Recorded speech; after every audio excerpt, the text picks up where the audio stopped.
That's also a giant meme. Yeah. Giant meme. The one that had me. The one that had me because this is a huge meme whenever something goes wrong is when they have Wolverine in bed looking at the photo. Yeah. Yeah.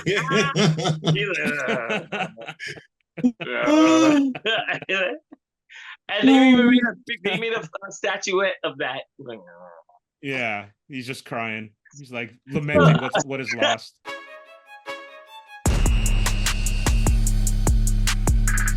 All right, everyone. Welcome to the Asylum. Another episode of the podcast. My name is Steve Bino, and I'm here with Joseph Osei Bonsu and Mark Williams, the driving force behind Heroes of the World. Welcome, guys. Welcome. Hey, thank you. What's up? All right. So how are things treating you so far in 2024? Pretty good. It's all right. Yeah. You know how it is with the economy and everything, right? Yeah. So, right. Well, we ended up doing a bunch of projects, like freelance projects for a couple of people, and then other than that, that's about it, really. Yeah. Are you doing anything for Heroes of the World? Is that being pushed forward to get as well too? Oh yeah. Yeah, we did talk to some other production companies.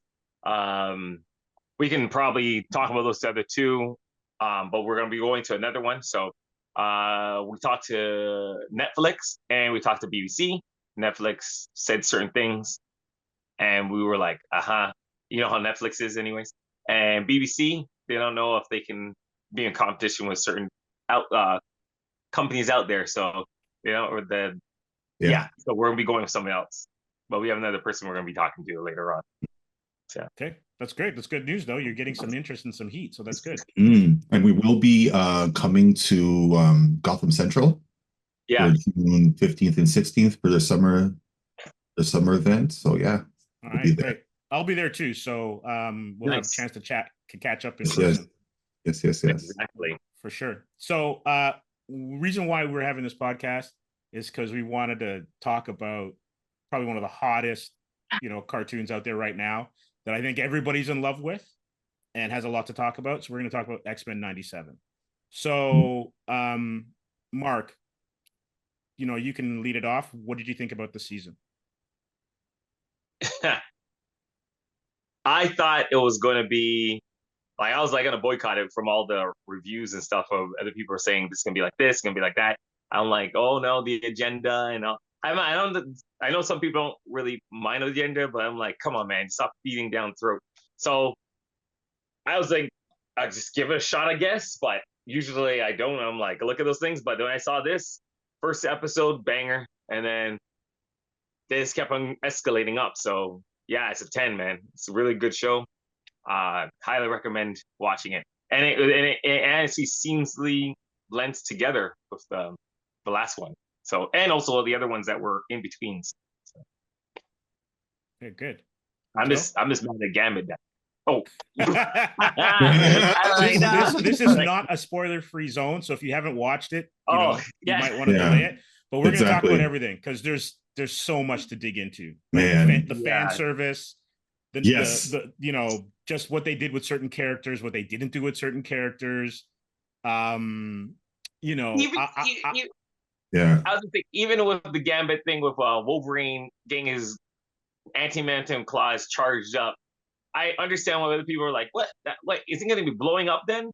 But I'm like, yo, it's just cool shit. That's it. And it's the strongest metal out there. So how can it? So like, yeah, let's go with it, man.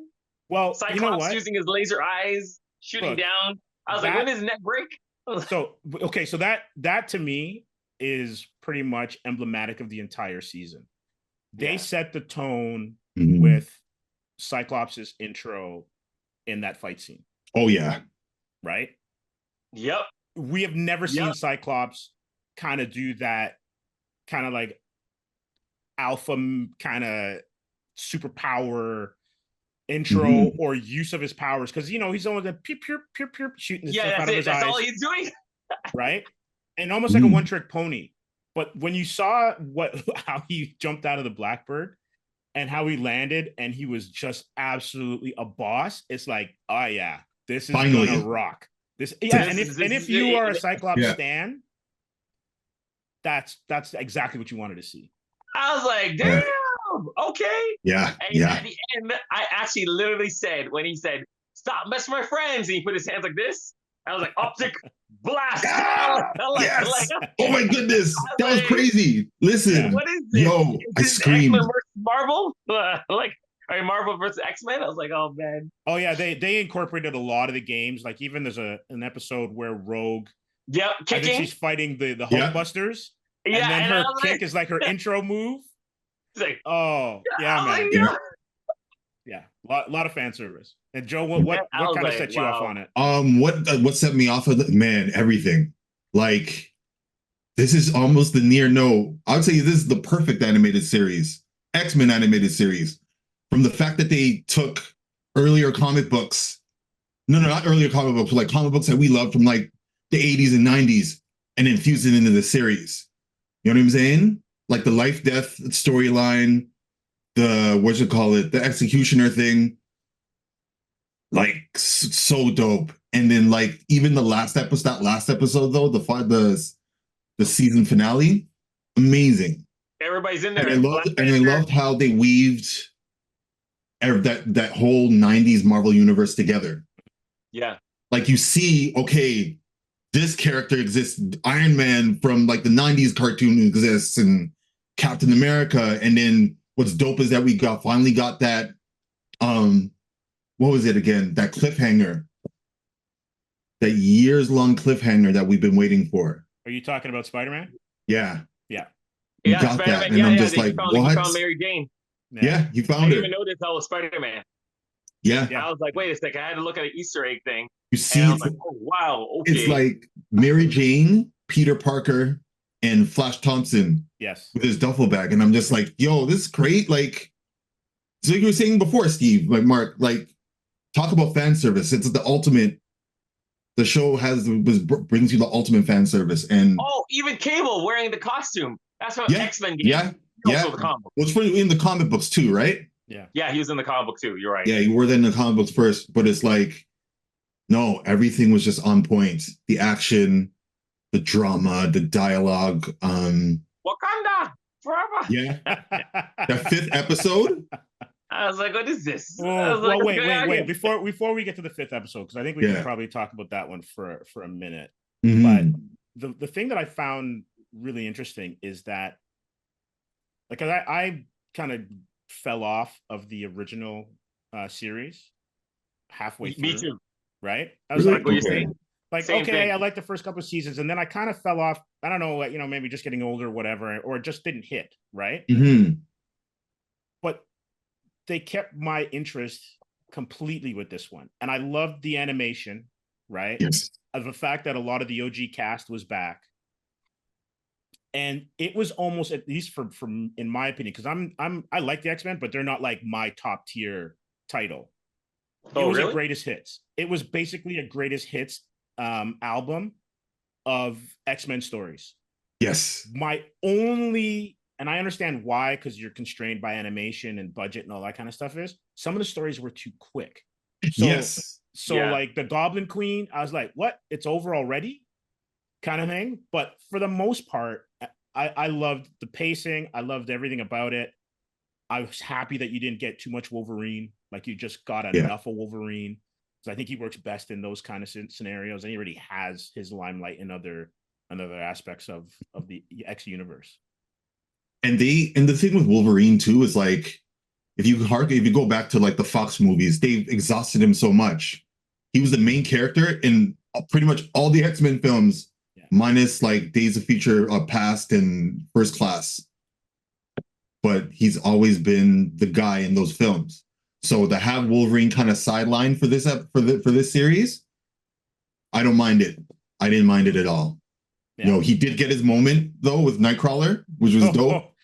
Like that was Nightcrawler's moment. I don't care. That was Nightcrawler's moment, man. Oh yeah. More so his. Yeah. I was like, oh snap. I was going to say, like even when you're saying about like is what is somewhat the greatest hits thing as well, and I did fall off. Like it was the Fox when it was on Fox, and you didn't have no on the internet. You're supposed to be running home watching the show. Some of the episodes I missed, So like the Phoenix Saga I saw, I was like, oh shoot, Phoenix Saga. But like it was like you didn't see every single episode. Like if you want to watch every single episode, you have to go watch Disney Plus, like what Joe did. He watched the whole thing over again. Yeah. But what I did is went to like any of these YouTubers talking about like a recap, and I watched a recap, and I'm like, oh crap, I didn't know those things. So I got like a speed run, just where you just get my mind back into the motion of what was happening in the show before, just to get in this one. And some watching a speed run of that jogged my mind into like, oh, I remember that episode. I remember that episode. But if they had the episodes I don't remember, those are the ones I went into more into depth, like with the origin story of Mr. Sinister was another show, but it was more crappier animation. So I was like, I don't want to watch that. Let me watch the YouTuber talk about it, because let me get through this very fast. Right. So like I say, like certain animations not up to par, and didn't really want to watch all of it before. But this one has the old school animation, but it has new way of making it look better. So it kept me interested. Another thing too as well, a lot of the episodes, like you said about the the Goblin Queen, but only even like with Gambit's episode with where they was Genosha, is it Genosha, right? Yeah. Like even when they're fighting the Sentinel, it was just like they're like, oh gee, Genosha, and they're like Sentinel. And I was like, wait, they're like speeding through everything almost too as well. But I understand why, because they don't know if it's gonna fly. Half an hour. You have half an hour to tell a story. Yeah. Right. I think maybe it's also because of the new generation is very short-minded, so they have to speed through everything too. So. Yeah. Well, I kind of suffered from that watching the originals, not the original, but the 90s Spider-Man cartoon, because it was so fast, and I had, I was like Amazing Friends and the 60s cartoon where the storytelling was way slower. I'm like, man, this cartoon is flying by. Like everything was just quick. Exactly. That first episode, what was it? The one with the lizard? That was like lightning fast. And was like, okay. What? They slowed down a bit when they got to like Venom and Hydra Man and all that kind of stuff. Mm-hmm. But it was just like I just felt like everything was really quick. And I didn't get that with X-Men 97. All I got was I almost wanted more story, but it wasn't that's it. The beats were quick. It was just like really, it's getting resolved so quickly. Yeah. Like so that was down my a only bit, kind of find out what's going on. Yeah. That's what I said about the Gambit thing. I was like, yo, okay, I know they're setting him up. Maybe it's setting up to kill him off. I don't know what's going to be like, but I was like, can they have this robot running around more? And then like, okay, we have to see if we take this guy kaiju giant robot down. But it's okay. Would have been cool if that episode would have been made in 2 parts. Yeah, makes sense. So part one, you have the celebration. Part 2 is the aftermath. Right? So you could kind of really take it all in. I don't think that Gambit's dead, because they went time travel too, right? So Apocalypse, man. Apocalypse. Exactly. See? He's gonna be one of the bring him horsemen. back as some kind of apocalypse. He's gonna be one of the horsemen. Yeah. One of the horsemen for sure. Like in the comics. Yeah. Yeah. And they're like, Gambit, what happened? He goes, I'm not Gambit, I'm da-da-da-da. I remember he was one of the apocalypse. Like I looked at a breakdown on when I was watching the episodes. They were talking about that. They're like, he's a 5-tier level mutant. So the mega level. Yeah, so he somehow can like read senses of energy or something like that. I don't know. I'm not quoting myself. I forgot. But he has some kind of new power he gets. So. Well, it'll be fun. It'll be fun to see how it plays out. I know the showrunner, I think it's Beau DeMayo. He's obviously been sidelined, and we're not quite sure why. But hopefully, they say they're going to follow his outline for the second season. Yeah, but we'll see. Because whenever you get a new showrunner, it essentially feels different. It does, and then sometimes it kind of dips in quality in certain spots. Yeah. I honestly, wishful thinking, they just need, I wish they rehire this guy, because his penmanship is just gold. He just put the Midas touch on that show, man. Yeah, no, he seems to understand not seems, he does understand the characters. He does. And the lore, and even like, you know, certain callbacks with costumes like Magneto's X-Men 200, you know, costume that he was wearing when he was in front of the United Nations. And The M, right? Like the lyrics that he dropped, right, during that episode, the things with Forge and Storm. You know, he was really faithful to a lot of the things that make the X-Men special.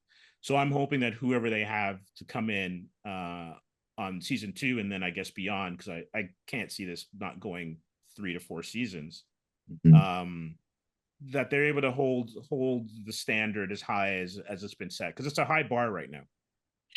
Very high. And you know what and just to go on top of that, the best thing about the show, as opposed to other X-Men properties, is that the people behind it love the X-Men comics. Yeah. And you see it in the show, like you were saying, with like the costume callbacks, the homages to the video games and all this other stuff. It's there. And you know what, X-Men 97 is a great lesson for future filmmakers in the MCU that want to make content based on the characters. You got to go back to the source. You can't ignore the comics. That's why all these other shows suffered. Secret Invasion, Miss Marvel, all this, they suffered because they don't go to the comic books. No. Right? So Eternals as well. So. Eternals, yeah, exactly. Even the Inhumans, like Inhumans. The source material to comics. Why aren't you going to that? No. Like X-Men 97 proves that point. You stay with the source material, you'll get something amazing. Yeah, you know what's really interesting, and I don't know if we've ever spoken about this before, if I've brought this up on the podcast with other guests, but they're always talking about how comics are in a bad way, right? The market's down, people aren't reading them, but yet anytime you have a movie or a comic book related property, the ones that really work are based off a kick-ass storyline, right? Whether it's Civil War or any other kind of really, really seminal comic book story, it usually comes off well, right? Except for like, what was it, Thor Love and Thunder, because that storyline that's based off is amazing, and they kind of butchered it by not following it. Yeah, I didn't watch it yet. Could have. I didn't even watch that yet at all. Like, I think you know what? That's up to you. But just let me finish my point. Go ahead. I don't understand why these big companies don't use the comics as R&D, right? Put money into the books, develop great stories, right? Because then you'll be able to take those stories and turn them into different media properties.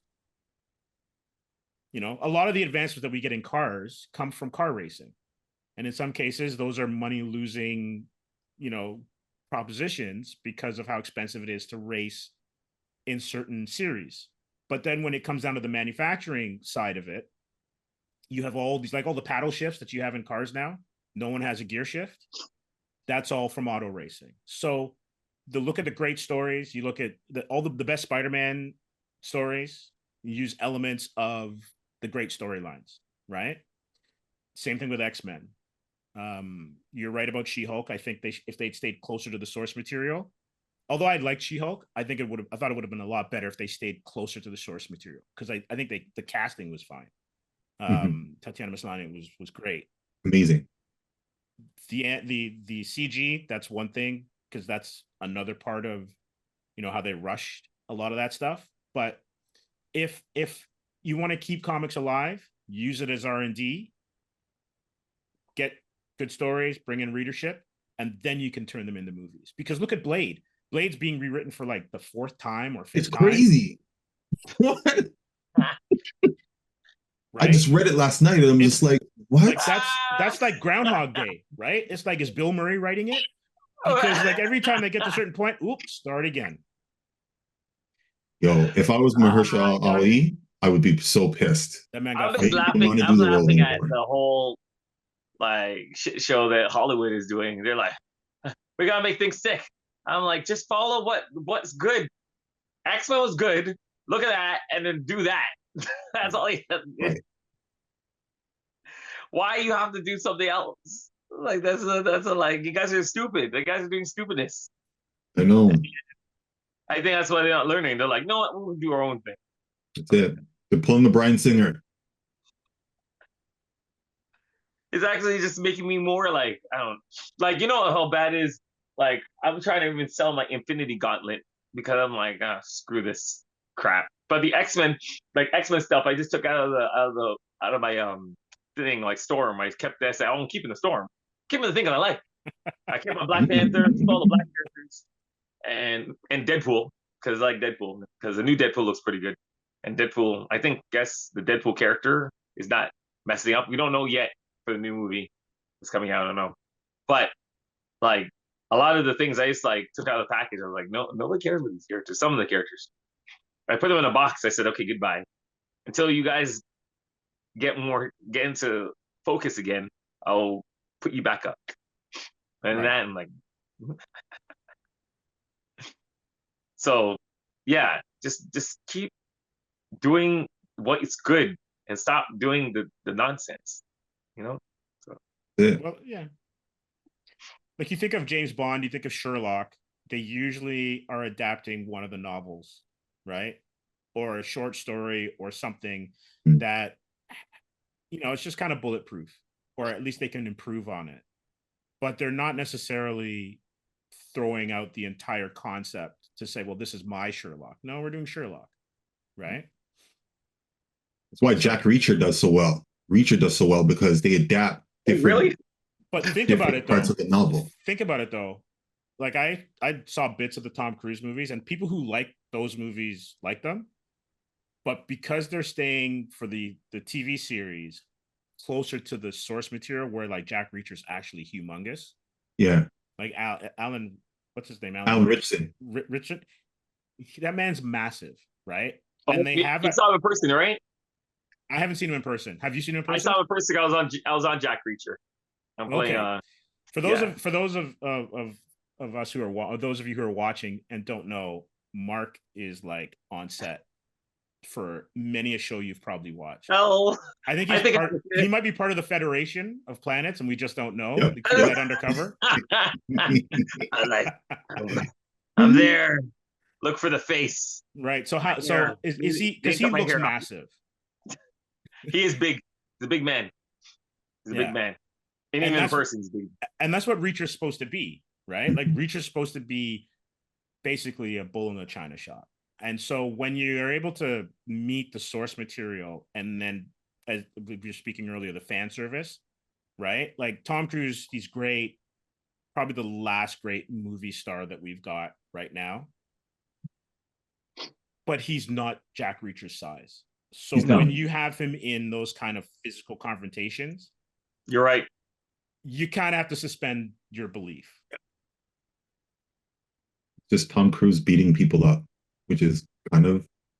I want to see Tom Cruise in a track and field movie because he runs so well. He does in every movie. You know what's funny? Like 100-meter dash.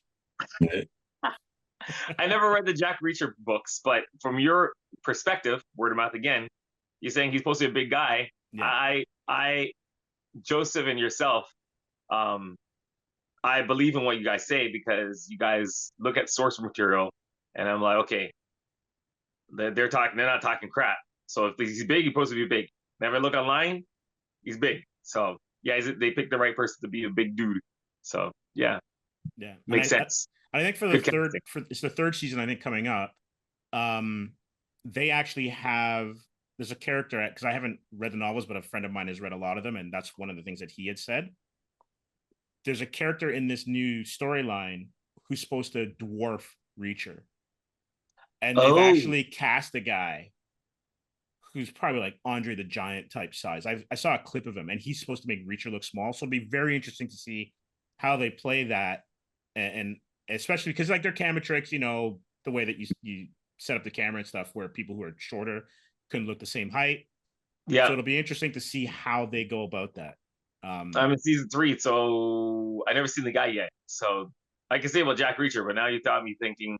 There's a scene I can't say anything about, but yeah, like somebody's gonna get like somewhat exploded. That's not like I'm not breaking no thing for that. But Right. now you're telling me that I'm like, okay, that makes sense then. Okay, there's a guy Okay. that's bigger than him. Yeah, okay. So we're pretty much doing like realistic Hulk or something. Like they're giant Hulk people, Giving right? him an abomination. Their mom, yeah. There's wrong. I don't watch the show. Wait a second. I think Joe, you like the show because it's WWE. Listen, as a wrestling fan, you kind of appreciate it because you have like two giants, like, You and got giant people. too, you know me, Mark. Like I grew up watching action movies. That's why you Right? want to So- see like freaking Arnold. Oh, freaking you son of a bitch. I forgot what movie was that. What was it? Predator. Dylan, you son of a bitch. or no, what's the other one? Where he has a gun, he's just shooting all the time, and you wait a second. That's every Arnold movie, man. In the 80s. Every Arnold movie is like that. Commando. You mean Commando? Yeah. Yo, that last scene, Like, the last hour of that film, that was the best. There's like no dialogue. I know. Just sound just effects. one long. Oh, speaking of dialogue, man, X-Men, some of the lines in that film, in that show, Oh yeah.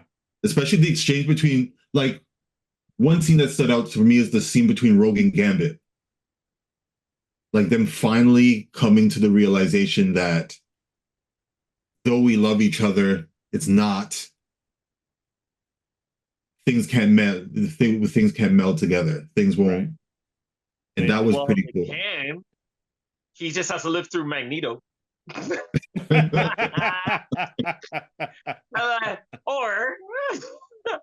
or he can live through Morph because he can morph into him. No, my bad. He can't work. It has to be Magneto. You're right. Never mind. Yeah. But it's the line where it's like, because Morph would still have the powers, right? Oh yeah. And then you touch Morph, and then Okay, so answer this one question Mhm. again, because it's cool, but you suspend belief. How come Morph gets weapons when he changes into Psylocke?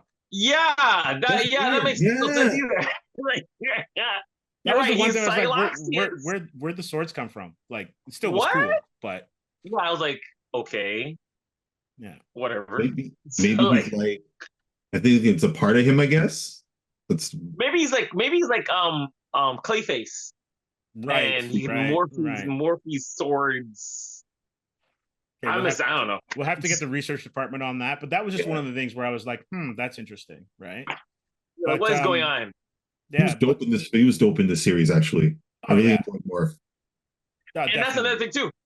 I thought he was gonna be garbage because they were like, "Oh, look at this." I'm like, don't make him into like you're like okay, if he's being like the they them or bisexual or whatever he is, they didn't say, "Oh, I'm bi." Like, okay, we know he said he is that, but it's about him as a character. It's not him going, "Hey, do you know I'm this?" Like nobody cared. It's just he's a cool character, do his cool thing. That's why I like how you built a story around the character. Like, for example, The Last of Us. It's not about her being the little girl being a lesbian. She's just a girl that's trying to live in this world that has these parasitic zombie things. You know she's that, but you don't care about that. You just care about the story. I guess it should be about the story, so that's good. And that's really all that matters. Like in any, like you guys know, you have tons of characters in your universe. It's about the characters. Oh, this character's this character. This is how he is, and this thing. No, it's just their characters, right? It's on the character. They just happen to be that thing, right? It's sort of like. Yeah, go ahead. No, it's kind of like the people that you know in your own life. Yeah. Right. You know, you like they all have different walks of like professions or religions or races or orientations, but they're a part of your life and they just fit that way. Yeah, exactly. Right? It's not. You took the words. Yeah, you took the words right out of my mouth. That's what I was gonna say. Yeah, no. Like, was there a character on X-Men '97 that you thought didn't get enough play? I saw some stuff online about people were mad that Storm didn't get enough shine. That's not true. I didn't see it myself. No, where Storm was concerned, at least. There were 2 episodes. Jubilee, maybe. She didn't really. No, she had a whole episode. Never mind. Yeah, with Mojo. Yeah, never mind. I didn't. Okay. I would say Sunspot. Sunspot didn't. Well, he did his stuff at the end mostly. Like he didn't go. I'm gonna go Sunspot and shoot whatever. Like he had to build up. It's sort of like an origin story for Sunspot, I guess. Yeah. So I would say everybody got their shine in this. Everybody did. You're right. Cyclops, Bishop, Morph, Gambit, where everybody got their shine. Everybody did their thing. Right. Yes. That's the best thing. That was the best thing about the show. Like you got to know each and every character. It wasn't even like the side characters that there's make cameos. They're like, hello. yeah. And that was pretty cool. But like, no, you got to know each and every one of the X-Men. Yeah, I thought they handled Nightcrawler really well too. Because not only did you finally get to see him kind of max out his powers, yeah, but you also got the heart behind the character and the way that his worldview and how he sees Rogue, his connection to Rogue, and then obviously his connection to Mystique, who is maybe absent from season 1. I'm not going to necessarily say that she isn't. Val Cooper, maybe. Yeah. Do you think? That's the theory going around, right? That she might be Mystique. Yeah. Another thing too, as well, when you said about like him doing his own thing, like talking about what you see yourself as, but also religion. Like you didn't like Magneto. Okay, he's Jewish, right? He went to Jewish Holocaust. He showed some tats on his arm. He didn't look like, oh, he's a Jew. No, he's like, okay, we know his story. He's just Magneto, and you know where he came from and what he's trying to do. And the same thing goes with Nightcrawler. He's a Christian. He has a little thing. He's just praying, but he's not like, I'm a Christian. Like, so that too as well. Like they put religion in characters, but they didn't force it down to people if they're a Muslim, whatever. They didn't go, oh look, they're trying to force Christianity on me, or they're trying to force Jewish. Like, no, it was characters doing their own thing again, like you said. Yeah, and it informs their actions, right? Like that's exactly. That's why you do, like, when you're creating characters. So some people make a character Bible, right? Yes. Yeah. Of because then that leads into what the characters are going to say, do, react, how they react to certain scenarios.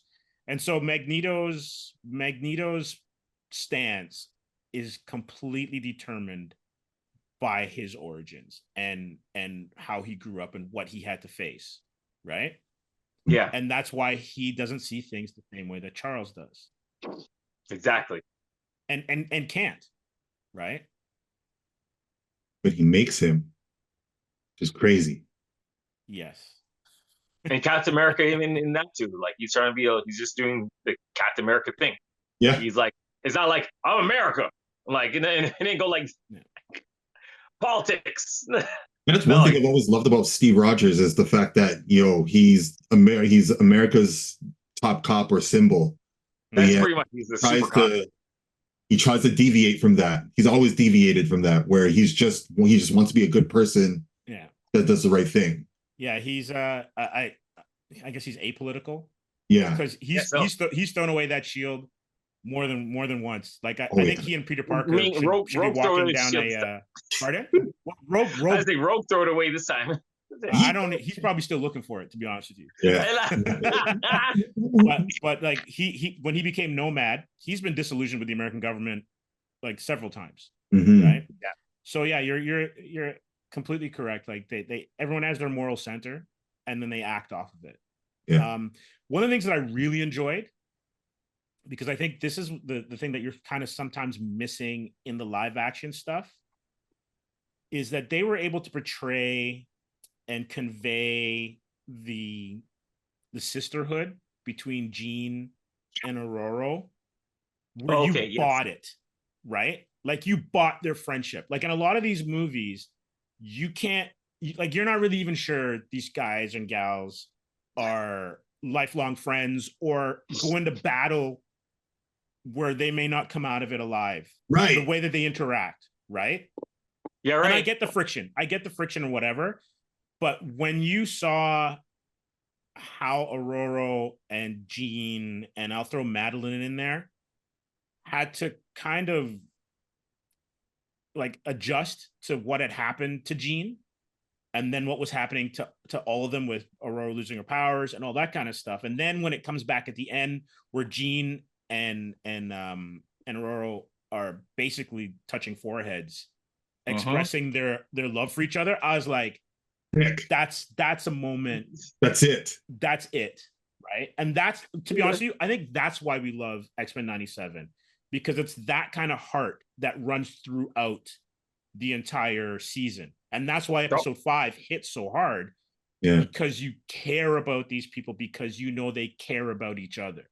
Right. Yep. They're family then, it seems like. Family, yeah. Found family. Yeah. Like the meter is coming. Like, and you're like, you stupid idiot humans. What the hell are you guys doing? And it's crazy with like episode 5. You go into it thinking, okay, everybody's happy, everyone's joyful. We're seeing people love on each other, and then bam, that moment happens. It was the X-Men's version of the Red Wedding. Yeah. From Game of Thrones. Oh yeah. That was like, damn. That was crazy. Which was adapted from another comic book story from the E for Extinction. Right. Oh. Yeah. Right. So E for Extinction was a story. At one point in the comic books, Cassandra Nova has Sentinel sent out, or has that crazy Sentinel sent out to Genosha. Yes. Wiping out all those mutants. And that's why there was speculation that she was going to show up in this season. But I guess having her show up in Deadpool and in X-Men 97 might have been too much. Yeah. I think their choices for villains were great. Yes. Right? Yeah. I think they did a really good job. And then they even if you're not an X-Men fan, but you're like an FF fan, there was enough fan service in one of the scenes where you're like, what? They did a great job. You're making jokes right now. You know what's funny about every episode? There was a meme for every episode.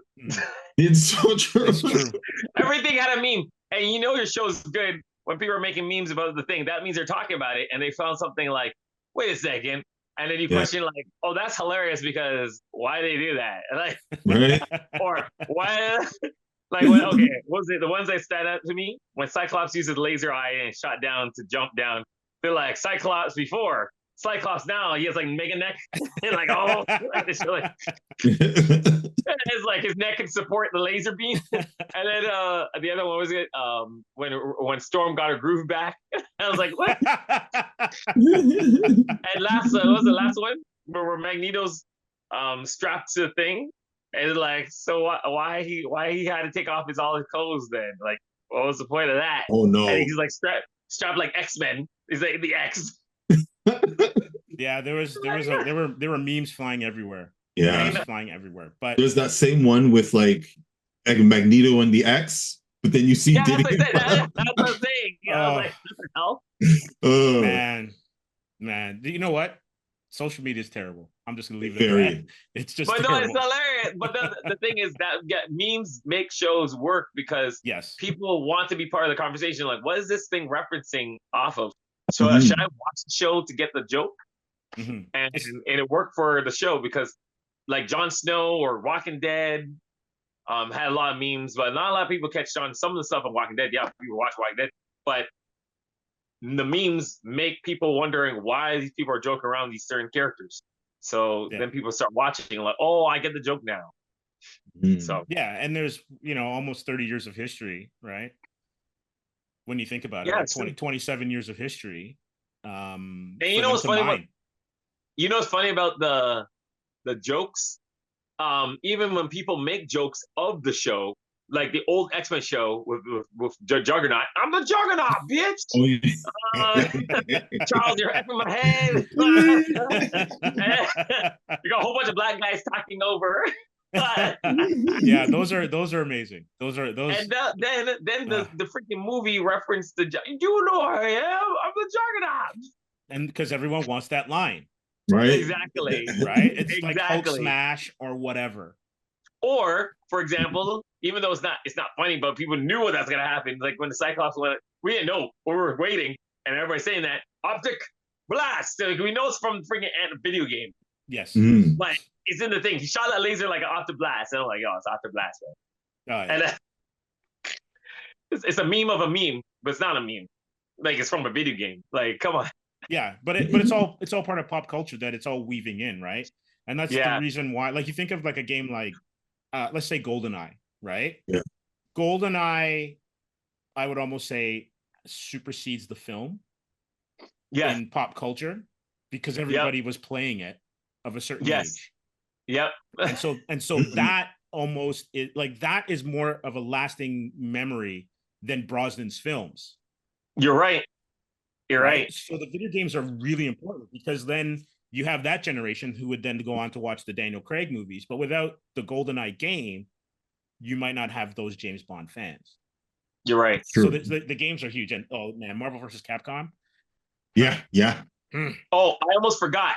Rogue's butt. That's also a giant meme. Yeah. Giant meme. The one that had me. The one that had me because this is a huge meme whenever something goes wrong is when they have Wolverine in bed looking at the photo. Yeah.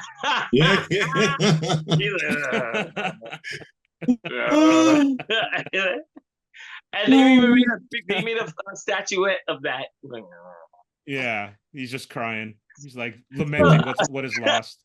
I put up a new meme. I think you've seen it where some person took toys and have Cyclops with a finger like this, and he goes, oh yeah, Cyclops. He goes, Wolverine, smell it. He goes, who's that smell like? Gene. And he puts his claws out. He's like, no, like, really? Yeah. He goes, it's toys, but the person cropped it for different panels, and then he goes, hey, Wolverine. They're like, smell my finger. What does it smell like? And it shows Wolverine's like, Gene. And he puts his claws out. He's like, no. Oh my gosh. Ridiculous. That's the thing. People are making more memes of the idea of the story. Right. So they're taking pieces of the story and saying, making their own little funny skit. And those funny skits become reality in pop culture. Yeah, and it goes all the way down to animation, like you used to say. Yeah. But even the butt thing. There's another one I have, another one where I think, there's a clip of Zeus from Hercules, the cartoon from Disney, and he's saying, you came back. And it shows Rogue's butt like all the way up into the camera because we're gonna do like some kind of punch to the guy that Bastion. Robot. Yeah, and then it shows his butt, and she goes, "You came back." Oh my god, dude! Those jokes. So aside from X-Men, yeah, go ahead. I was gonna say Star Wars has so much memes and it's still going. Star Wars memes. Yeah, totally. So yeah, there's tons. Right? People who are happy with the direction of the series, people who are happy with the direction of the movies, like all that kind of stuff. Yeah. Oh my god. Yeah. And there's a new Lego Star Wars movie coming out where it's like an alternate dimension, and they did the biggest meme of all and made it into a story. So there's a character in the Lego Star Wars, and I saw this trailer, and I was like, oh, I know that meme, even though I watch Star Wars, but I think you know what I'm talking about. They made Jar Jar Binks as Dark Jar Jar Binks. Oh, I've seen some of it online, but I'm not even quite sure what it's about. Oh, because they're saying Jar Jar Binks is the one that created Darth Vader and also the whole Empire, because so he's Palpatine? The one that said gave Palpatine control, and they're like, oh, he's the Sith Lord. So now they have in the show that he's a Sith Lord. He's like, Jar Jar Binks. There is no way you can redeem Jar Jar Binks. I'm sorry. Yeah. I know, but they made him a Sith Lord now. And people are commenting like, finally, he's a Sith Lord. I knew it was true. Well, taking X-Men 97 into consideration, what other cartoons are you guys watching right now? What other forms of animation? What am I watching? I started watching Blood of Zeus season 2. Oh, how is that? Nice. I like season 1. I didn't even watch it yet. Dope. I have to watch that still. Yeah, that was a really good one. It's by the same guys that worked on Castlevania, Powerhouse Studios. Right. But I didn't finish watching that one either. Yeah. And then did Master Universe. I think Blood of Zeus. What else is there? Not so much, man. I've just been like I'm eagerly awaiting season 2 of X-Men 97. It was just Like, So you did you say you're watching this Oh, Scavenger's Reign is what I'm watching. Scavenger's yeah, Reign oh yeah, got that's finished. what you're watching. That's really, really good. And I have to admit, My Adventures with Superman. Or Yes. is that what it's Oh called? yes, I have to watch that. I have to start watching. It's really good. So I good. can't wait for watch season 2. It's really, really good. Pardon? Season 2 dropped already. Okay, so I have to find it. Yeah, it's dope. Yeah, It's so good, man. Like, unlike it's just such a breath of fresh air for that character to like bring him back to his wholesome, like the wholesome roots of Superman. Like he's saving people. He has his friends, Rose and Jimmy. He has a personality. He has a Yeah, it personality. looks like I Finally, like the animation too. So And the thing is, too, the weird thing is, I loved Henry Cavill as Superman. I hated how he was written, personally. Yeah, Because you're like right. when you see Cavill in interviews, he's affable, he's engaging. He could have embodied that part of his personality into the character, but it just like for whatever reason, it was just like this one note kind of like he didn't even really talk much. yeah. Really. So Hollywood doesn't get Superman. They don't understand the character. Well, they Again, did. see? They did in 1977 or whenever the Reeve movies came out. Mario Puzo. And Got it. Richard Donner. Yeah, they got it. And Terry was it Terry Lester? I think that's a wrestler. But anyway, the guy who took over for Superman 2, because actually half of Superman 2 is Richard Donner's movie. Richard Lester, yeah. Richard Lester, that's it. Terry Lester Yeah, is the wrestler. But no, they got it. They understood Superman. It's great. And in My Adventures, they understand the character. And what better way to like tell his stories, but in like a shonen type of style. Oh, it's Yes. so good. The style works perfectly. It looks good. It looks like anime. I mean, it looks like Absolutely. well, Superman is like Drago, it's Goku anyway. So Basically. Yes. And Yeah, Goku's yeah, like- absolutely. Good call. Good call. so that's why. Another thing about the talking about anime too as well. Like I still have to finish watching. I have to go right back again. I think I'll start from the beginning, like I do in the other one. I'm going to tell you. They already said or told you guys before. But like Acadian is Acadian on Netflix. Arcane. Yeah, Arcane. I have to go back and watch again. I didn't finish watching it. That is the prettiest. That's the prettiest cartoon out there, man. Yes, and then Cyberpunk 77. That's on my list. Yeah, that one. Yeah, so I looked too. I mean, that also connected to the game, like the video game itself. So right. I guess I will watch that before replaying the game. Like I was playing the game before. Another one too as well. Oh, Fallout. I'm checking that out. I was gonna start watching that, but I have to like slow down. And also, I think I'm gonna go back and maybe start beginning watching One Piece too as well, because the live action one. Because One Piece the anime I think is too long, but a lot of people are telling me on set, TV shows where I'm on, or any like people like if I didn't really know what One Piece was, I'll watch the One Piece show, and it's a condensed version of the anime. So I was like, okay, if you say so, I'll check it out.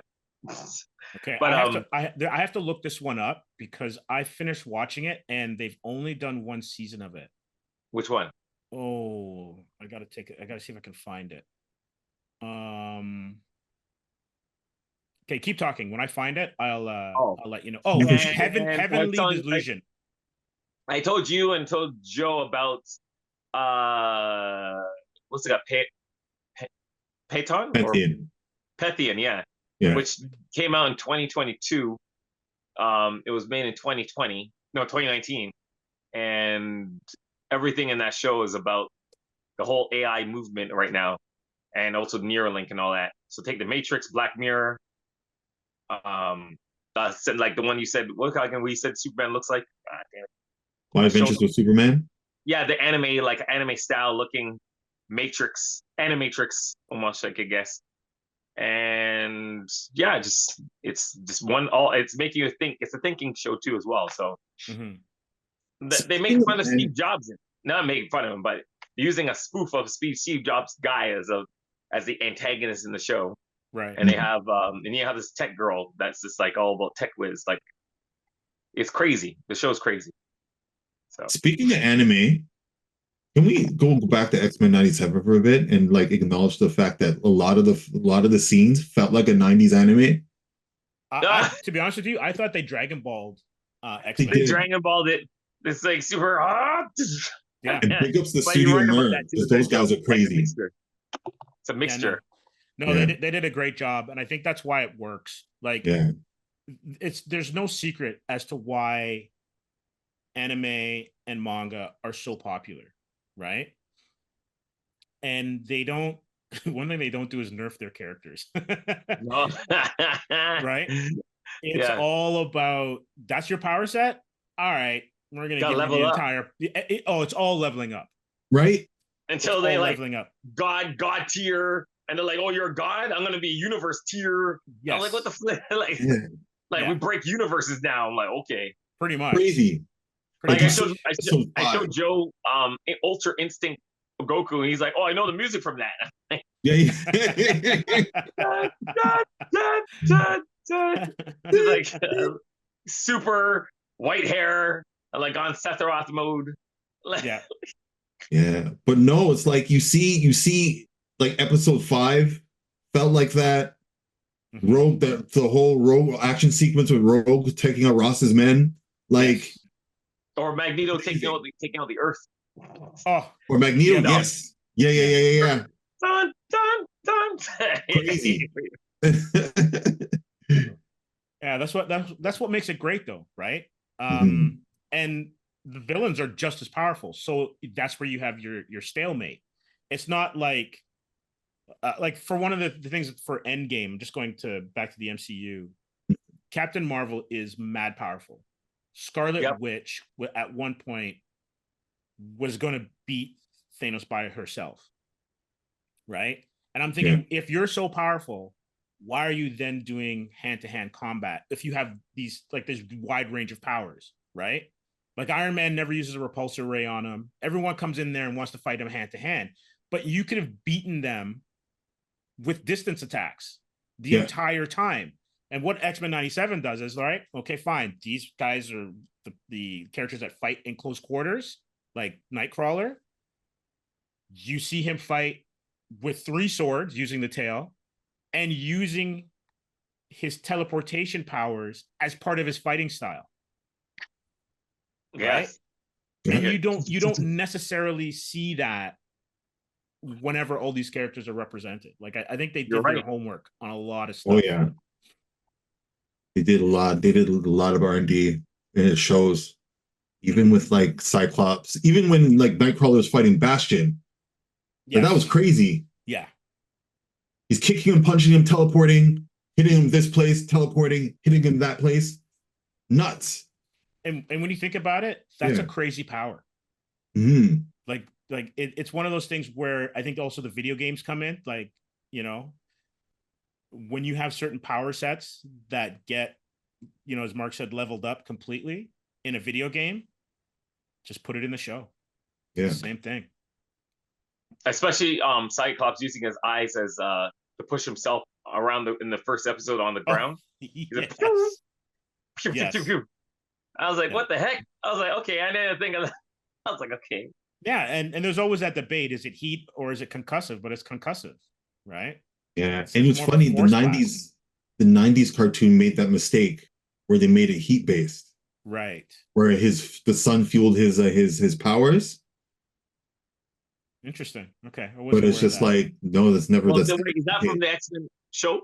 That's from the '90s cartoon. Okay. So if you remember the Morlocks episode, pardon? Are you talking about the X-Men show that came on 97, or is it like a 90s? From the old 90s X-Men show. Yeah, so then that means it's connected to the new one, isn't it? It is, but there's one little mistake they made. So if you remember the Morlocks episode where Scott was underground. Yeah. And he had lost his optic blast. Yeah. Because he wasn't exposed to the sun. I don't know if it's in the comics, but.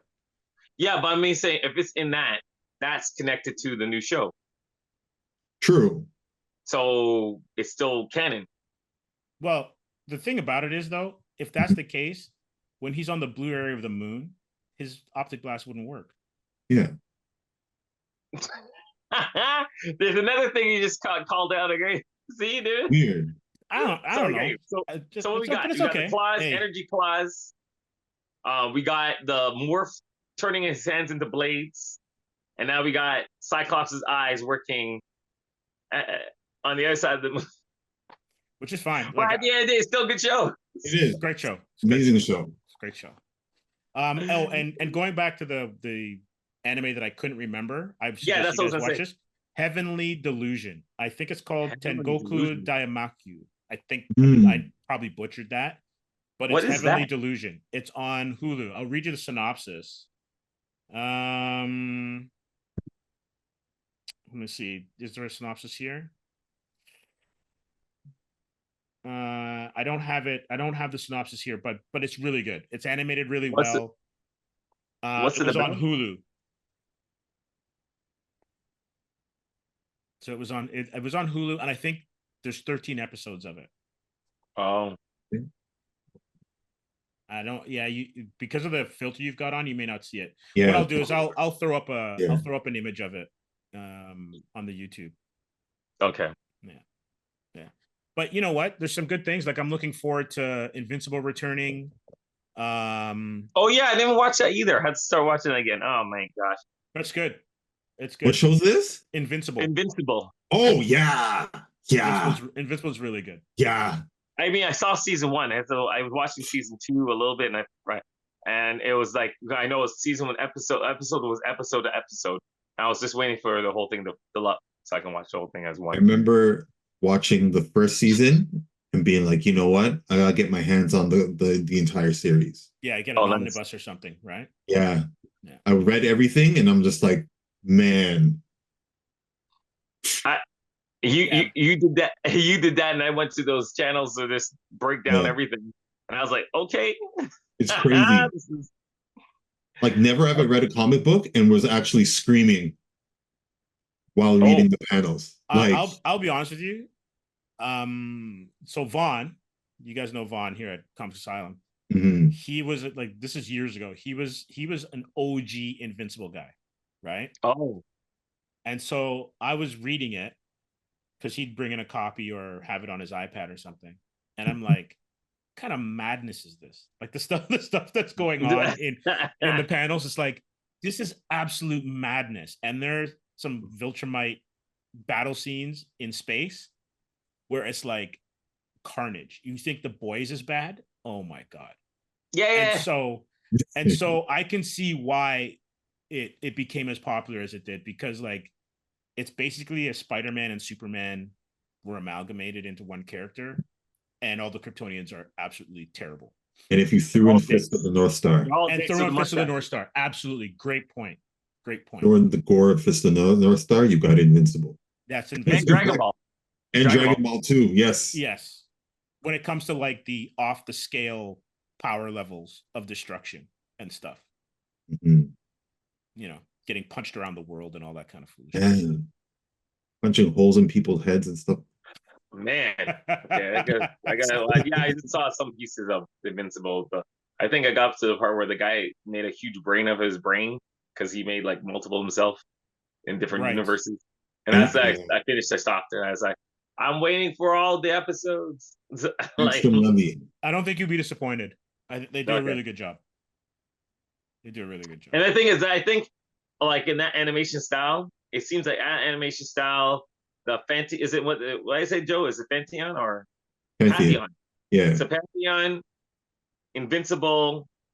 I think Superman. They all have the same.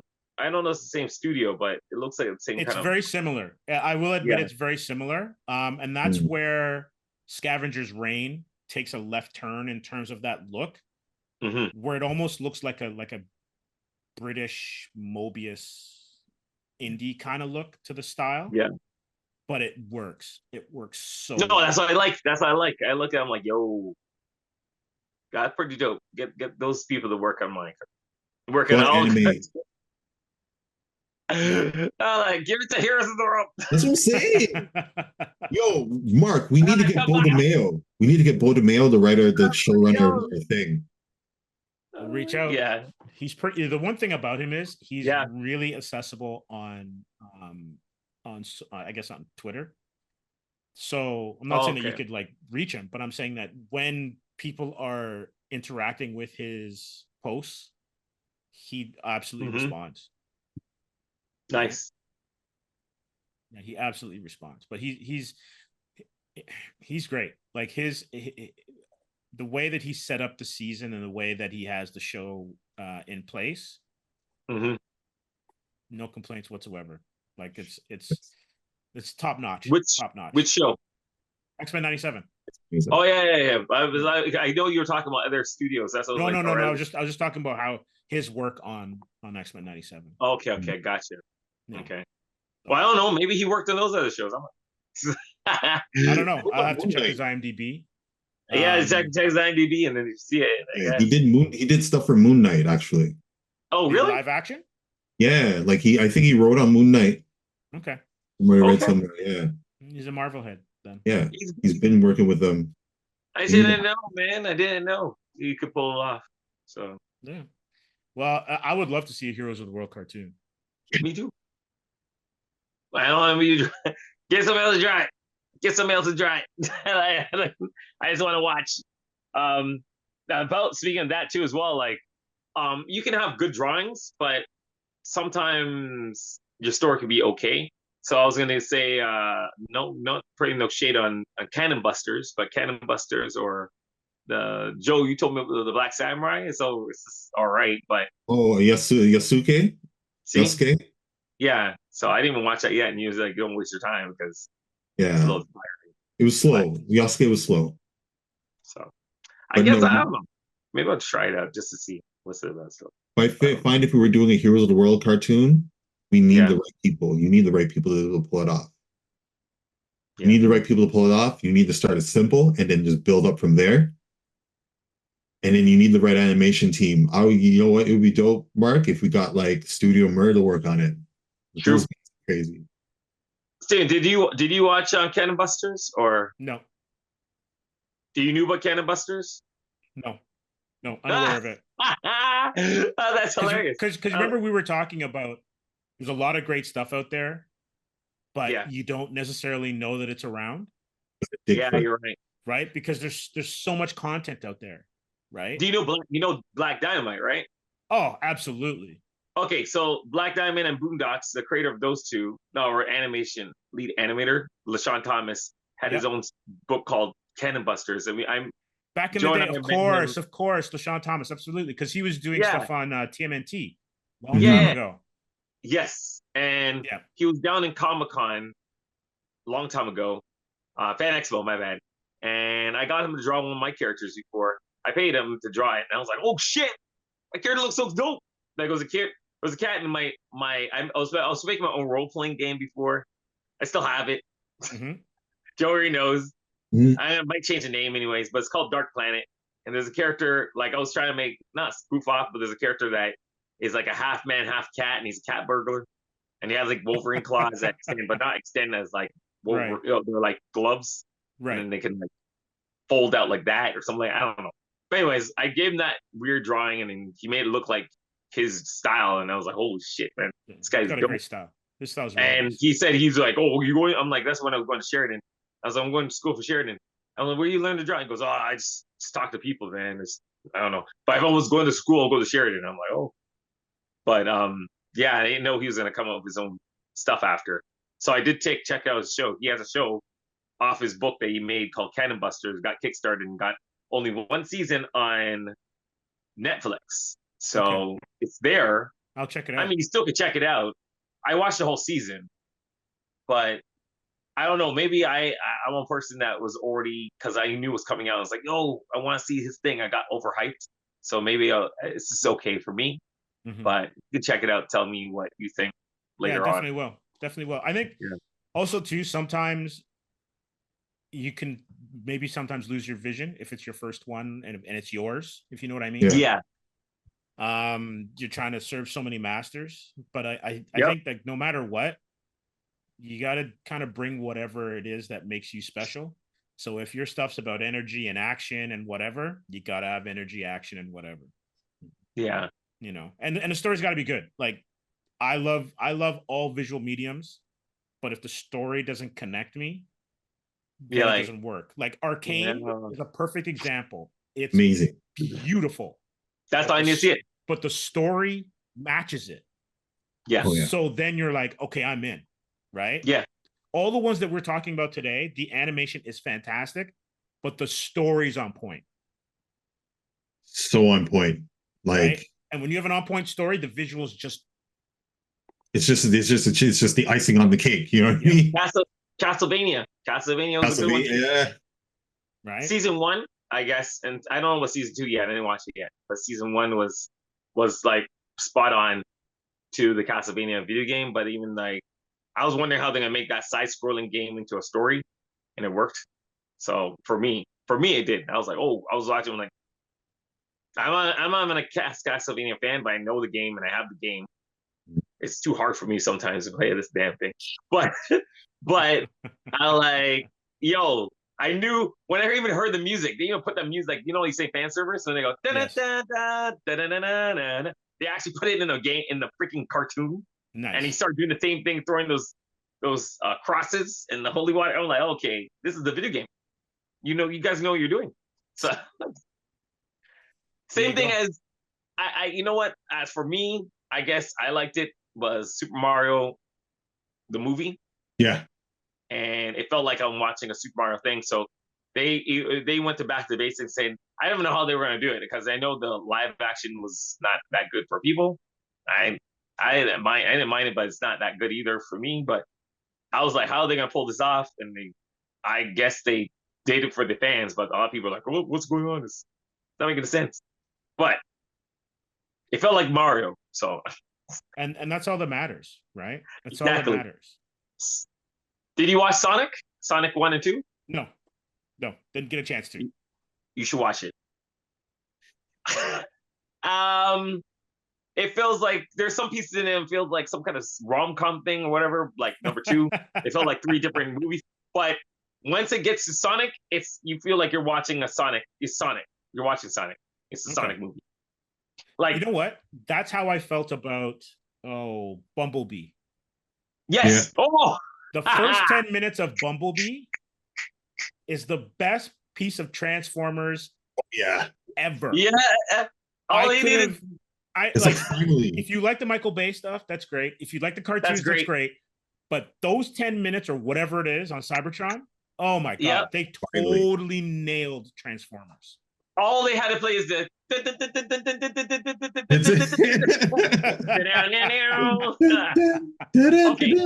So if you like that, that's what I was saying. You might like the Sonic thing. If you even have the music in it, and you know the Green Hill. Dun, dun, dun, dun, dun, dun, dun, dun, dun. Yeah, I was like, oh shit!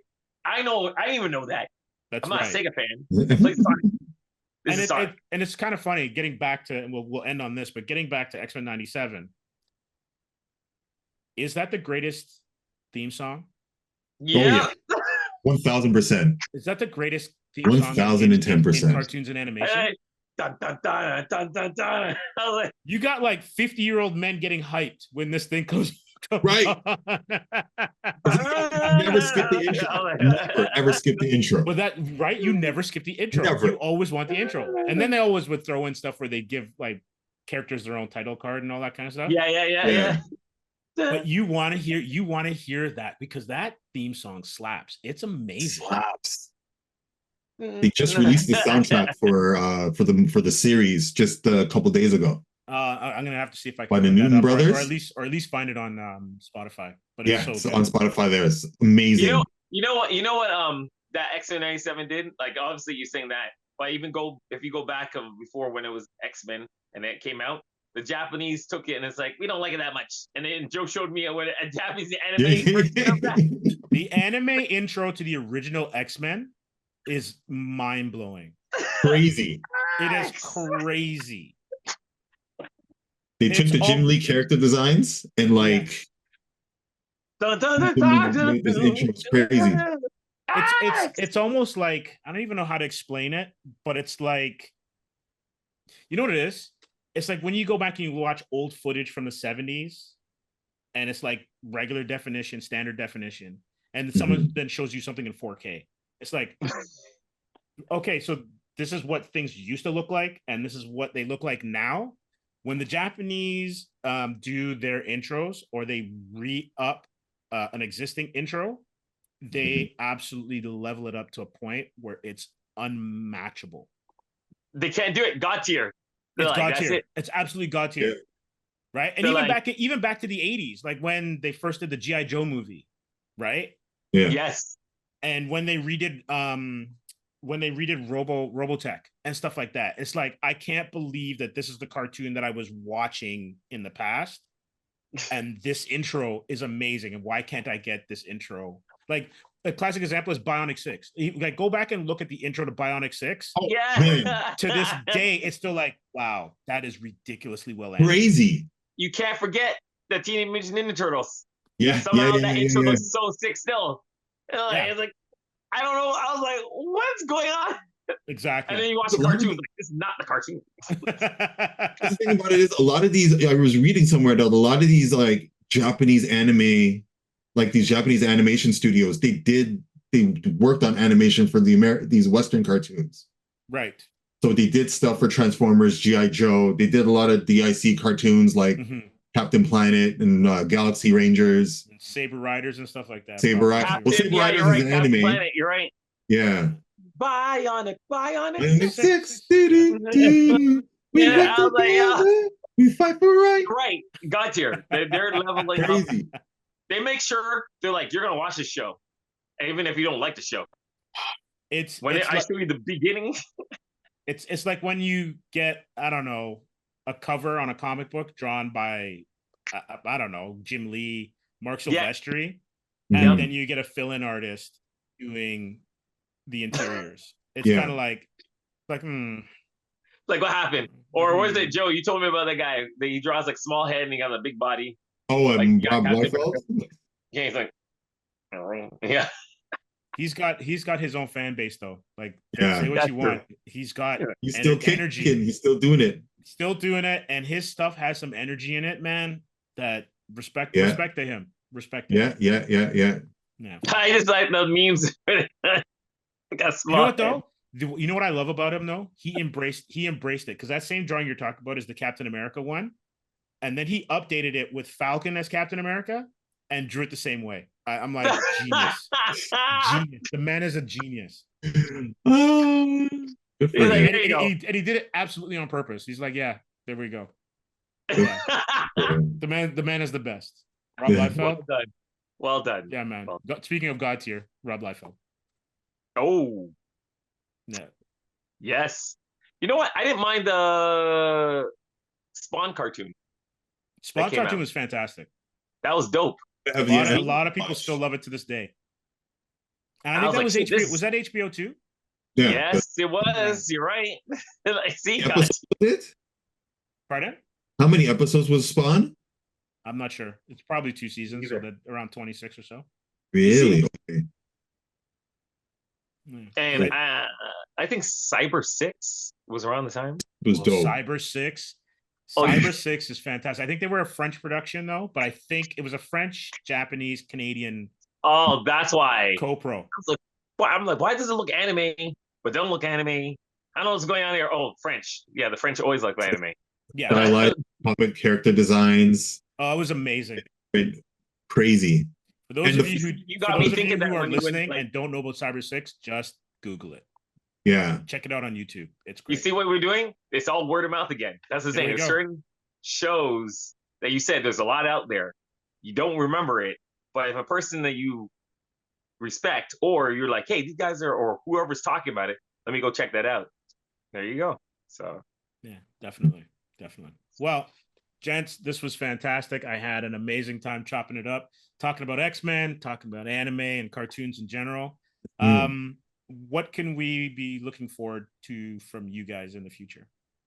More comic book related projects. I know we're trying to wrap up one and then work on another bunch of other shows that we want to do.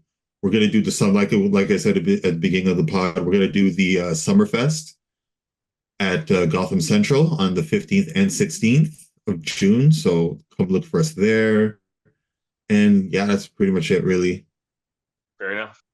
And Mark, are we going to be seeing you on television screens? Yeah. Right. I mean, I was like, that's another thing too as well. Like, with a lot of the stuff I'm on, I usually post up pictures, but I have to find some time. Cause I thought in my head, I'm like, yo, I know where I am. These things. Let me just draw myself in the thing. Like I already did my. If you look check my Instagram, I drew myself in Star Trek and Monique as well.